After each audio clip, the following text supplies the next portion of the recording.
Salut, c'est Rebecca. Aujourd'hui, j'aimerais partager avec vous un exercice qui va vous aider à aller jusqu'au point final de votre roman. Que ce soit votre premier roman, votre deuxième, votre troisième, peu importe, c'est important d'aller jusqu'au point final parce que c'est là où on a le projet complet, un projet abouti et parfois peut-être que vous avez commencé ce roman il y a des années et qu'il n'est toujours pas terminé et c'est vraiment important pour vous aujourd'hui d'arriver jusqu'à ce point final de votre roman. Alors comment faire? Eh ben, il ne faut surtout ne pas oublier votre roman, travailler un petit peu tous les jours, ça c'est quelque chose que je répète assez souvent mais qui est vraiment essentiel. Travailler régulièrement, essayer de dégager 20 minutes par jour, vous pouvez le faire, je vous ai donné des astuces pour le faire.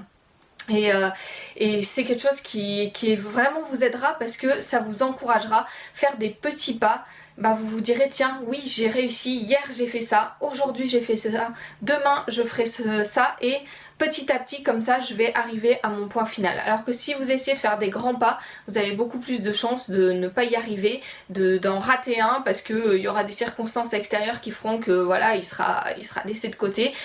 Et enfin que vous n'aurez pas le temps de travailler sur votre roman et du coup vous allez rentrer dans une spirale où vous allez être découragé et ça sera beaucoup plus difficile d'arriver jusqu'au point final. Donc si vous voulez multiplier vos chances d'arriver au point final, il faut écrire régulièrement. Pour ça il faut se souvenir que vous avez un roman en cours et que voilà, et ne serait-ce que en fait le travail sur votre roman peut prendre vraiment des formes différentes. Ça dépend des étapes aussi que vous êtes en train de passer, que ce soit si vous êtes en étape de recherche d'idées, ben ça peut être voilà, vous décidez de réfléchir à propos d'un personnage par exemple, à propos d'un lieu de votre roman, de faire une recherche documentaire, etc. Ça peut être des choses comme ça.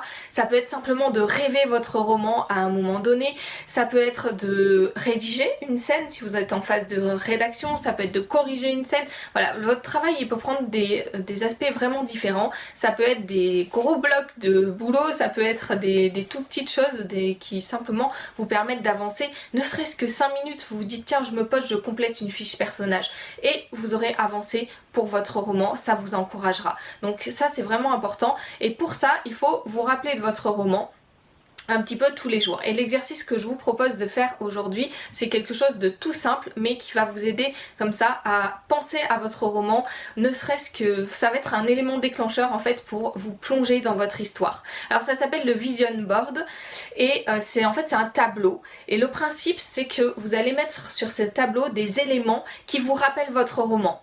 Ça peut être, alors on va voir ce que ça peut être, mais voilà, c'est plein d'éléments qui vont vous rappeler votre roman et ce tableau vous allez le placer quelque part où vous le voyez régulièrement et chaque fois que vous allez passer devant, et ben ça va être d'un élément déclencheur pour vous dire tiens, c'est vrai, j'ai mon roman en cours, ça me rappelle tel personnage, tiens c'est vrai j'avais pensé aujourd'hui qu'il fallait que je travaille ce personnage là, il faut que j'aille un peu plus loin, etc.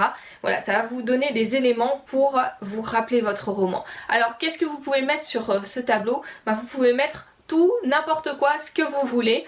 Et alors suivant votre inspiration, il n'y a pas besoin d'être très créatif, il n'y a pas besoin de savoir dessiner, c'est vraiment suivant votre inspiration, suivant ce que vous avez envie de mettre. Ça peut être, alors moi ce que je vous conseille c'est de mettre des images.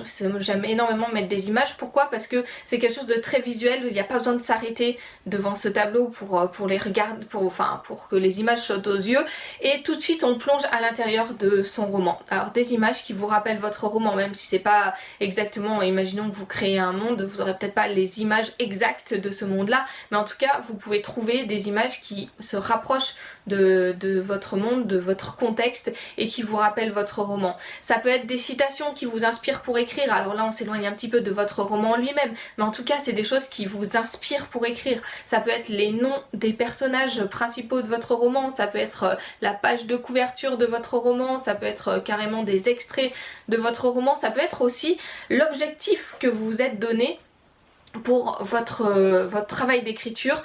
On a parlé je vous ai parlé déjà de l'objectif essentiel, c'est essentiel de savoir où vous alliez dans votre travail d'écriture, si vous vouliez terminer un premier brouillon ou être édité ou devenir un auteur célèbre, enfin c'est des choses qui sont essentielles auxquelles vous devez réfléchir avant de vous lancer dans l'écriture.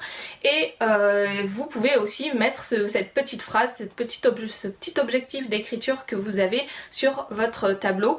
Comme ça vous permet de vous en souvenir et d'avancer petit à petit comme ça jusqu'au point final.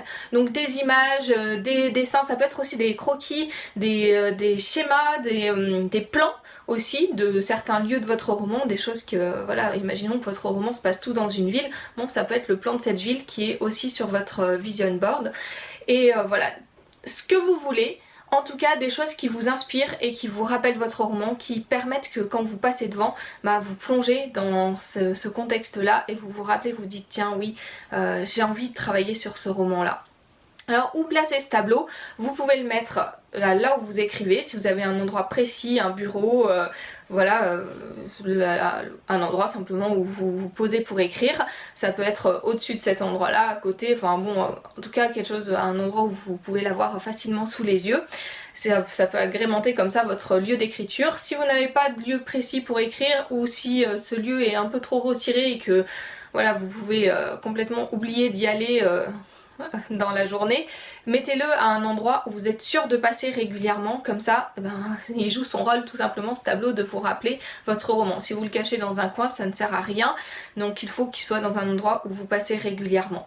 Voilà, voilà différents éléments pour faire ce tableau, ce vision board, pour vous rappeler votre roman et que vous pensiez à l'écrire, à travailler petit pas après petit pas pour arriver jusqu'au point final. C'est vraiment ce que je vous souhaite. Pour aller plus loin, vous pouvez télécharger ma formation gratuite sur les scènes. Il suffit de cliquer sur le lien qui s'affiche dans la description de cette vidéo, et puis vous pouvez accéder à cet atelier. Donc je vous donne plein d'informations pour créer des scènes captivantes pour vos lecteurs. Si vous savez écrire une scène, vous saurez en écrire 2, 3, 4, 10 et vous saurez écrire aussi votre roman complet. Donc c'est vraiment important de connaître ces informations là sur les scènes. Je vous donne tout ce qu'il y a à savoir dans cette formation et elle est gratuite, donc allez-y, n'hésitez pas si vous ne l'avez pas encore. Et puis moi je vous dis à très bientôt pour d'autres vidéos.